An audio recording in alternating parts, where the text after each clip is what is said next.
ଏଇ ଅଦିନିଆ ବର୍ଷା ଚାଷୀର ମେରୁଦଣ୍ଡକୁ ଭାଙ୍ଗି ଦେଇଛି। ଆପଣମାନେ ତ ଜାଣିଛନ୍ତି ଏଇ ଅଦିନିଆ ବର୍ଷା ଏମିତି କିଛି କରିଦେଇଛି ଯାହାକି ଚାଷୀ ଆତ୍ମହତ୍ୟା ପର୍ଯ୍ୟନ୍ତ ମଧ୍ୟ କଥା ଗଲାଣି।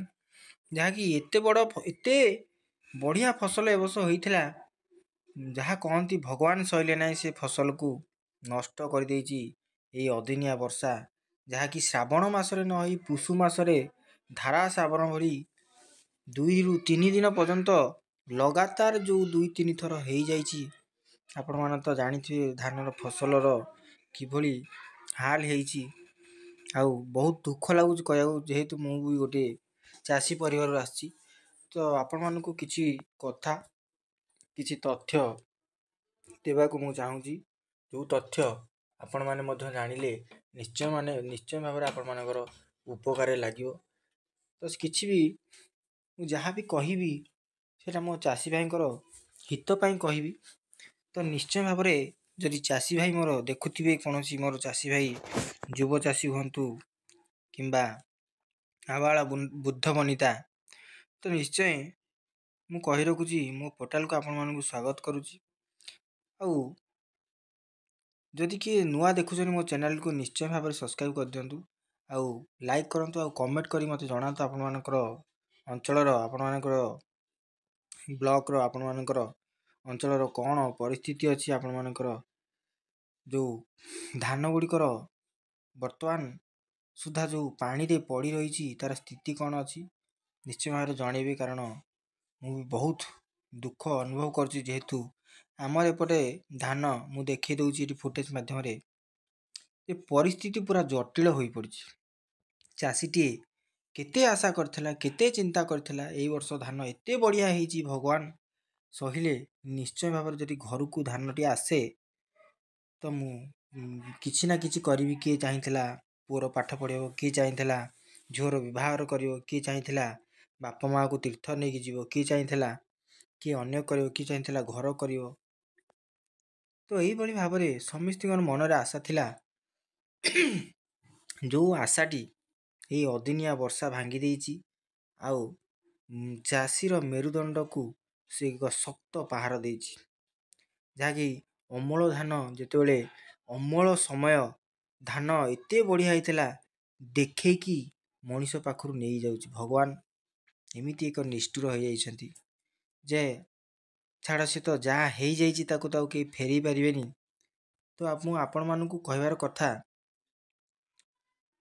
ତ ଜାଣି ରଖନ୍ତୁ ଆପଣମାନେ କ'ଣ କରିବେ। ମୁଁ ପ୍ରଥମ କଥା କହି ରଖୁଛି, ସରକାର ତ ଘୋଷଣା କରିଛନ୍ତି ଯେ ଆପଣମାନଙ୍କୁ କିଛି ସହାୟତା ମୂଲ୍ୟ ଦେବେ। କିନ୍ତୁ ସହାୟତା ମୂଲ୍ୟ ଯେଉଁଟାକି ଚାଷୀ ପାଇଁ ଅଯୋଗ୍ୟ ହୋଇପଡ଼ିବ, ଯେଉଁଥିରେ ଆପଣମାନଙ୍କୁ କୁଇଣ୍ଟାଲରେ 3100 ଟଙ୍କା ମିଳିଥିଲା, ହୁଏତ ସିଏ ଦେଇକି ଆପଣମାନଙ୍କୁ ଯେତେ ଏକର ପିଛା ଦେବେ କିମ୍ବା ହେକ୍ଟର ପିଛା ଦେବେ, ଯେଉଁଟାକି ସମୁଦ୍ରକୁ ଶଙ୍ଖେ ଭଳି, ତା ଦେହରେ କିଛି ଆପଣମାନଙ୍କର ଲାଭ ହେବ ନାହିଁ ଏବଂ ମଧ୍ୟ ଆପଣମାନଙ୍କର ଯେଉଁ କ୍ଷତି ହେଇଛି ତାହା ମଧ୍ୟ ଭରଣ ପୋଷଣ ହେବ ନାହିଁ। ଗୋଟିଏ କମ୍ପାନସେସନ୍ ଦେବେ, ଯେଉଁଟାକି ଆପଣମାନଙ୍କ ପାଇଁ ଗୋଟିଏ ସାହାଯ୍ୟ ବା ଚାଷୀର ମନକୁ ଦୁର୍ବଳ କରିଦେଉଥିଲା ଯେଉଁଟା, ସେଇଥିପାଇଁ ଆପଣମାନଙ୍କୁ କିଛି ଟଙ୍କାଟେ ମିଳିବ। ଆଉ ଯଦି ଆପଣମାନେ ଗୋଟିଏ କାମ କରିଛନ୍ତି ତ ନିଶ୍ଚୟ ଭାବରେ ଆପଣମାନଙ୍କୁ ହୁଏ ସମ୍ପୂର୍ଣ୍ଣ ମୂଲ୍ୟ ତ ମିଳିପାରିବ ନାହିଁ। ଚାଷୀର ଯେଉଁ ଲହୁ ଲୁହାଣ, ଯେଉଁ ରକ୍ତ ଖଟେଇଛି, ଯେଉଁ ଖରା ବର୍ଷା ଝାଞ୍ଜି ଖାଇକି ଯେତିକି କଷ୍ଟ କରିଛି, ତାର କଷ୍ଟର ମୂଲ୍ୟ ତ କେହି ଦେଇପାରିବେନି। ନା MSP ଦେଇପାରିବ, ନା ସରକାର ଦେଇପାରିବେ।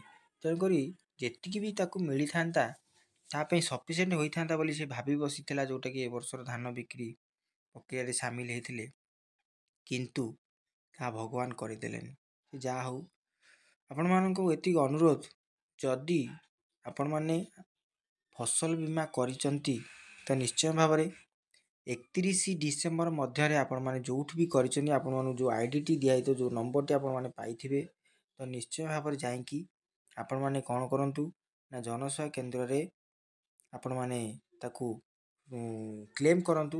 ନଚେତ୍ ଆପଣଙ୍କର ଯେଉଁ ନମ୍ବରଟି ରେଜିଷ୍ଟ୍ରେସନ୍ ଅଛି, ମୁଁ କହି ରଖୁଛି 14 400 47 ନମ୍ବରକୁ ଟୋଲ୍ ଫ୍ରି ନମ୍ବରକୁ ଆପଣମାନେ କଲ୍ କରନ୍ତୁ।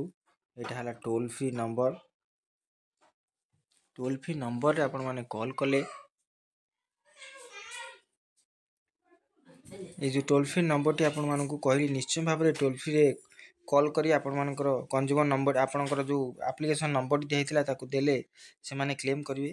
ନିଶ୍ଚୟ ଭାବରେ ଯେତେବେଳେ ଗୋଟେ କଲ୍ଟି ଯାଇଥିଲା ଏଇ ନମ୍ବରକୁ 14,447 ଏଇ ନମ୍ବରକୁ ଯେତେବେଳେ କଲ୍ ଯାଇଥିଲା ପ୍ରଥମେ ସେ ହିନ୍ଦୀରେ କଥା ହେଇଥିଲେ ଆଉ କହିଥିଲେ ଆପଣଙ୍କର ଓଡ଼ିଶାରୁ ଏତେ କଲ୍ ହିନ୍ଦୀରେ କହିଥିଲେ ଯେ ଆପଣଙ୍କର ଓଡ଼ିଶାରେ ଏତେ କଲ୍ ଆସୁଛି ହେଇଛି କ'ଣ।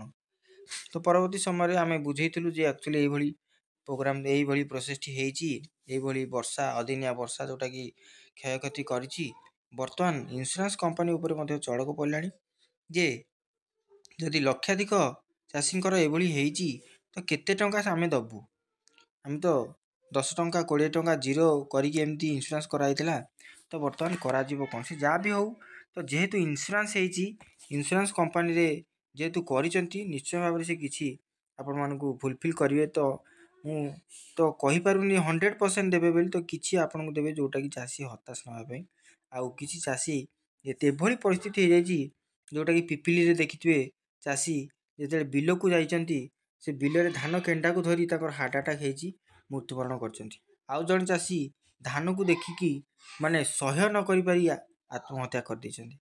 ତ ଏଇଭଳି ପରିସ୍ଥିତି ହେଉଛି ଯେଉଁଟାକି ଏଇଟା ଦୈବ ଦୁର୍ବିପାକ, ଏଇଟା କେହି କରେଇ ଦେଉନାହାନ୍ତି, ଯେଉଁଟାକି ଆକୁ ମଧ୍ୟ ସରକାର ବି କିଛି କରିପାରିବେନି। ଏଇଟା ବୁଝିବା ଦରକାର, ଏଇଟା କାହା ହାତରେ ନାହିଁ। ତ ପ୍ରଥମ କଥା ମୁଁ କହି ରଖୁଛି ଯଦି ଆପଣମାନେ ଗୋଟିଏ କାମ କରନ୍ତେ ତ ଆପଣମାନେ ନିଶ୍ଚୟ ଭାବରେ ଏଇ ଯେଉଁ ଦୈବ ଦୁର୍ବିପାକରୁ ବଞ୍ଚିପାରନ୍ତେ। କାରଣ ଆପଣମାନେ ଜାଣିଛନ୍ତି ତ ଯେତିକ ବଡ଼ ଚାଷୀ ସେ କରନ୍ତି ନାହିଁ, ସେମାନେ ତାଙ୍କ ବିଲ ଗୁଡ଼ିକ ଯେଉଁମାନେ ବଡ଼ ବଡ଼ ଲୋକ ତାଙ୍କ ବିଲ ଗୁଡ଼ିକ ସବୁ ଅନ୍ୟାନ୍ୟ କିଏ ସବୁ ଚାଷ କରନ୍ତି ଯେଉଁଟାକି ଆମେ ଭାଗ ଚାଷୀ ବୋଲି କହିଥାଉ। ତ ଯେଉଁମାନେ ଚାଷୀ ତ ସେମାନେ କରିପାରିବେ, ଯେଉଁମାନେ ଅଣଚାଷୀ ବା ଭାଗ ଚାଷୀ କରୁଛନ୍ତି ସେମାନେ ତ କରିପାରିବେନି, ତାଙ୍କ ନାଁରେ ତ ଜମି ନାହିଁ, ଇନ୍ସୁରାନ୍ସ କରିବେ କେମିତି।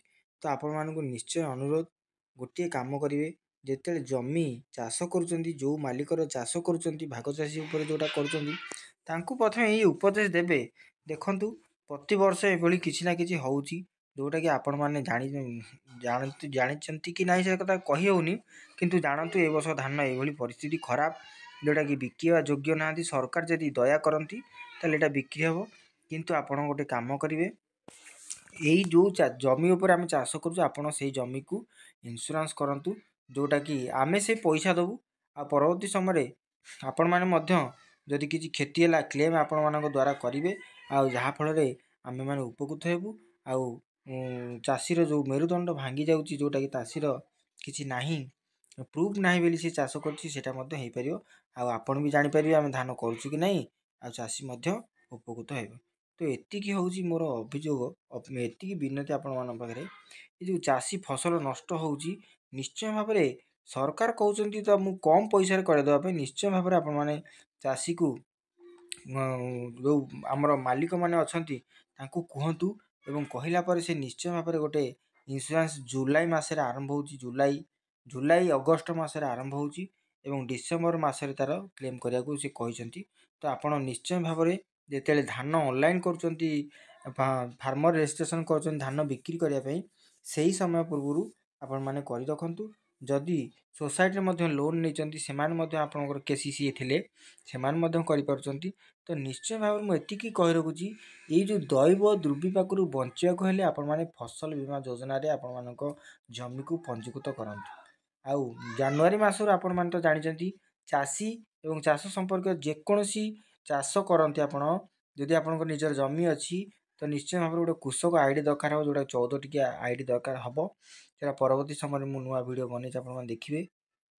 ତ ସେଇ 14 ଟିକିଆ ଯେଉଁ ନମ୍ବର ଅଛି ମିଳିବ, ମିଳିଲା ପରେ ଆପଣମାନଙ୍କୁ ସମସ୍ତଙ୍କୁ ଯେଉଁ ଚାଷୀ ଗଣନା ହେଉଛି ପ୍ରକୃତ ଚାଷୀ ଆପଣମାନଙ୍କର ନାଁ ଗଭର୍ଣ୍ଣମେଣ୍ଟରେ ରହିବ। କିଛି ବି ହୁଏ ଆପଣମାନଙ୍କର ସହଜରେ ଆପଣମାନଙ୍କୁ ଗଭର୍ଣ୍ଣମେଣ୍ଟକୁ ଜଣାଇପାରିବେ। ଡାଇରେକ୍ଟ କଣ୍ଟାକ୍ଟ ହେବ ବା ସମ୍ପର୍କ ହେବ ଡାଇରେକ୍ଟ କାହା ସାଙ୍ଗରେ ନା ଗଭର୍ଣ୍ଣମେଣ୍ଟ ସହିତ ଆପଣଙ୍କର। ତା ମଧ୍ୟ ନା ଭାୟା ମିଡ଼ିଆ କେହି ରହିବେ ନାହିଁ, ନା କୌଣସି ବାଟମାରଣା ହେବ ନାହିଁ। ମୁଁ କହିବାର ଅର୍ଥ ହେଉଛି ଯାହା ବି କମ୍ପନସେସନ୍ ମିଳିବ ଯେଉଁଟାକି ଗଭର୍ଣ୍ଣମେଣ୍ଟ ଦେବ ସେଇଟା ନିଶ୍ଚୟ ବାଟମାରଣା ହେବ। ଯଦି 5,000 ଆସେ ଆପଣମାନେ ଜାଣିଥିବେ ଆପଣଙ୍କ କତିରେ ପହଞ୍ଚିଲା ବେଳକୁ ତା 1000 କି 2000 ଭିତରେ ରହିଯିବ। ତ ସେଇଗୁଟା ଯେଉଁ ହେବ, ଯଦି ଇନ୍ସୁରାନ୍ସ କରିଥିବେ ତ ଆଉ କେହି ଖାଇପାରିବେନି, ଡାଇରେକ୍ଟ ଆକାଉଣ୍ଟକୁ ଆସିବ। ଯଦି କମ୍ପାନସେସନ୍ ଦେବେ ତ ନିଶ୍ଚୟ ଭାବରେ ସେଇଟା ବ୍ଲକକୁ ଆସିବ। ବ୍ଲକକୁ ଆମର ଆସିବ କେଉଁଠିକି ଆସିବ ନା ଆମର ପଞ୍ଚାୟତକୁ ଆସିବ। ପଞ୍ଚାୟତରେ ସେଠି କିଛି ଖାଇବେ ଆପଣଙ୍କ ଆକାଉଣ୍ଟକୁ ଆଇଲା ବେଳକୁ, ଯେଉଁଟାକି 5000ରୁ 1000 ଟଙ୍କା ହେଇଯାଇଥିବ। ତ ସେଥିପାଇଁ ମୁଁ କହି ରଖୁଛି, ତ ଡାଇରେକ୍ଟ ଗଭର୍ଣ୍ଣମେଣ୍ଟ ସହିତ ଜଡ଼ିତ ରୁହନ୍ତୁ। ନିଶ୍ଚୟ ଭାବରେ ଗୋଟେ ଇନ୍ସୁରାନ୍ସ କରନ୍ତୁ। ଆଉ ଜାନୁଆରୀ 1ରୁ ମାର୍ଚ୍ଚ 31 ପର୍ଯ୍ୟନ୍ତ ଯେଉଁ ଆମର ଚାଷୀ ଆଇଡି ଖୋଲିବା ପାଇଁ କୁହାହେଇଛି, ଆପଣମାନେ ନିଶ୍ଚୟ ଭାବରେ ରେଜିଷ୍ଟ୍ରେସନ୍ କରି ରଖନ୍ତୁ। ଆଶା କରୁଛି ଭିଡ଼ିଓଟି ଆପଣମାନଙ୍କୁ ଭଲ ଲାଗିଥିବ। ଯଦି ମୁଁ ତ ଜାଣିଛି ଚାଷୀମାନଙ୍କର ମନ ବହୁତ ଦୁଃଖ ଅଛି, ତ ଏଇଟା ଭାଇ ଦୈବ ଦୁର୍ବିପାକ, ଆକୁ ଆଉ କେହି କିଛି କରିପାରିବେ ନାହିଁ। ହତାଶ ହୁଅନ୍ତୁ ନାହିଁ, ସରକାର ଆପଣଙ୍କ ସାଥିରେ ଅଛନ୍ତି, ଆମେମାନେ ମଧ୍ୟ ଅଛୁ। ସଚେତନ ହୁଅନ୍ତୁ ନିଶ୍ଚୟ ଭାବରେ। ଆଉ ପରବର୍ତ୍ତୀ ସମୟରେ ପୁଣି ବର୍ଷା ଆସୁଛି, ଏଭଳି କିଛି ନ୍ୟୁଜ୍ ଅଛି, ତ ଆପଣମାନେ ଧାନ ଗୁଡ଼ିକ କାଟନ୍ତୁ ନାହିଁ ବା ଫସଲ ଗୁଡ଼ିକ ଅମଳ କରନ୍ତୁ ନାହିଁ। ଅପେକ୍ଷା କରନ୍ତୁ, ଯଦି କାଟିଛନ୍ତି ତାକୁ ଶୁଖିଲା ଜାଗାକୁ ନେଇ ଆସନ୍ତୁ। ଆଶା କରୁଛି ଭିଡ଼ିଓଟି ଭଲ ଲାଗିଥିବ। ନିଶ୍ଚୟ ଭାବରେ ଯଦି ଭଲ ଲାଗିଛି କମେଣ୍ଟ କରିବେ, କେଉଁଠି ଦେଖୁଛନ୍ତି ମୋତେ ନିଶ୍ଚୟ କମେଣ୍ଟ କରିବେ। ବିଦାୟ ଦିଅନ୍ତୁ ସେ ପର୍ଯ୍ୟନ୍ତ, ଯେ ପର୍ଯ୍ୟନ୍ତ ନୂଆ ଏକ ଭିଡ଼ିଓରେ ଆପଣଙ୍କୁ ଭେଟ ହେବ। ରହୁଛି, ନମସ୍କାର, ଜୟ ଜଗନ୍ନାଥ।